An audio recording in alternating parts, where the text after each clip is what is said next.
Dante's Boxing Nation, what's going on, guys?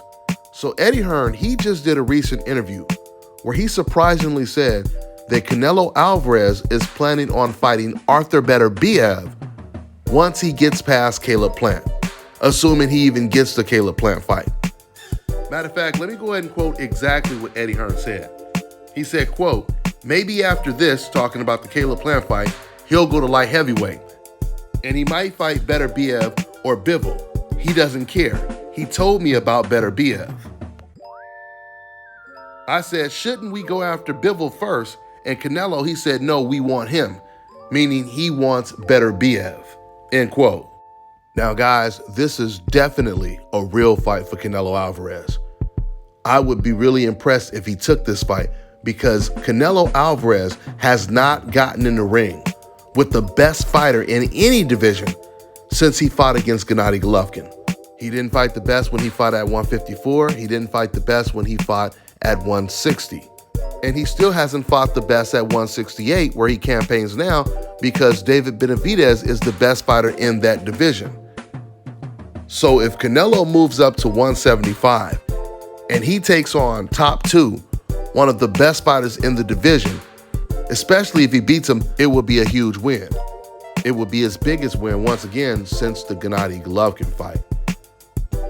Now, you already know I have Canelo Alvarez down as pound for pound number one, the best fighter in the world against European fighters.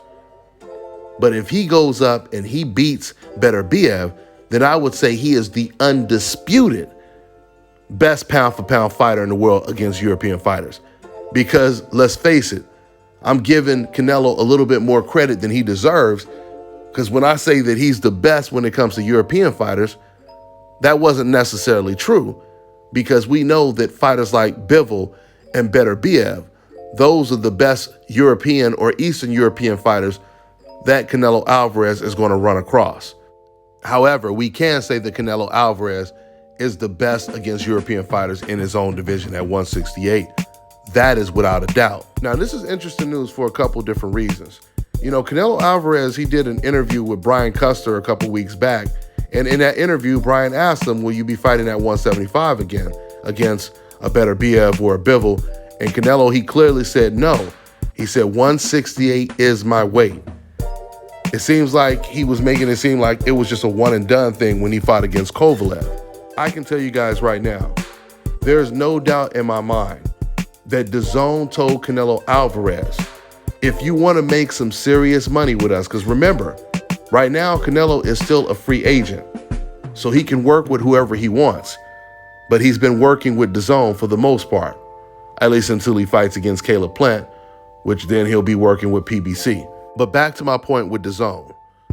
There is no doubt in my mind that DAZN, they told Canelo Alvarez, Canelo, if you want to make some serious money, we need you to take a tough challenge. It has to be a big enough fight that's worth paying you the money that you're asking for.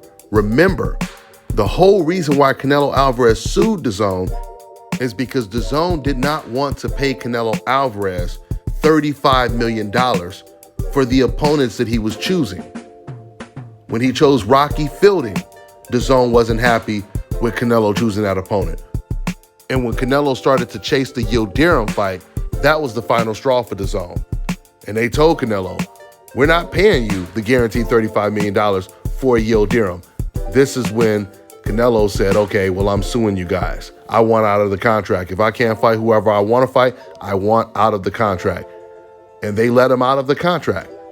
So the fact that they weren't willing to pay him all of this money, you know, for a fight that nobody really even cared about, it tells me that they're going to do the same thing when it comes to setting up a fight for Canelo right now. The free ride is over for fighters like Canelo and Gennady Golovkin, as you just heard when it comes to the Golovkin story that I just reported on. The free ride is over, guys. DAZN is sick and tired of losing money. They're sick and tired of paying out all this money for a fight that nobody even cares about watching.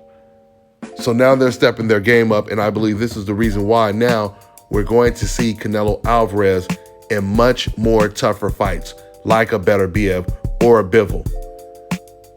You know, everyone was saying that after Canelo fights Plant, even Canelo Alvarez fans were saying, oh man, he's going to fight Charlo now. And this was before Charlo looked bad in this last fight.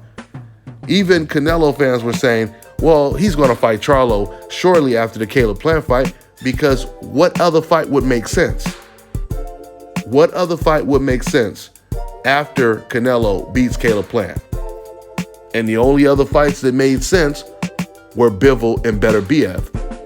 But we weren't assuming Canelo Alvarez was going to move up to 175 to at least fight the best guys there.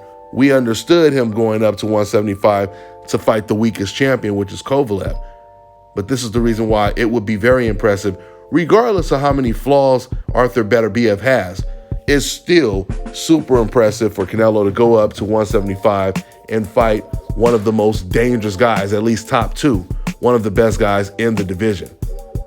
Because even if Beterbiev is not too much of an inside fighter, and we know Canelo, that's his bread and butter, even if he's not a great inside fighter, Canelo, he's still going to have to worry about those bombs coming from a distance, the big right hands and the jabs, etc., etc. But it's a little early now. I mean, we got to still find out if Canelo is actually going to walk the walk and take that fight. I think he most likely will, because once again, there aren't too many more Yildirim's that he could fight.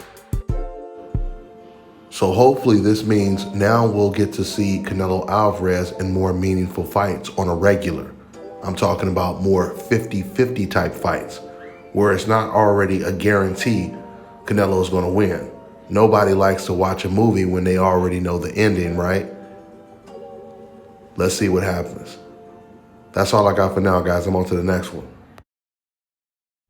Hello, my name is Dominic. I just got my procedure done here at South Carolina's. I was recommended by Dante's Boxing Nation, and it's real. You know, here's the results. The brother out here, Brother Enoch, is real, and it's a very, very, very good recommendation. I recommend it. 4 hours, you in, you out, and it's the rest of your life.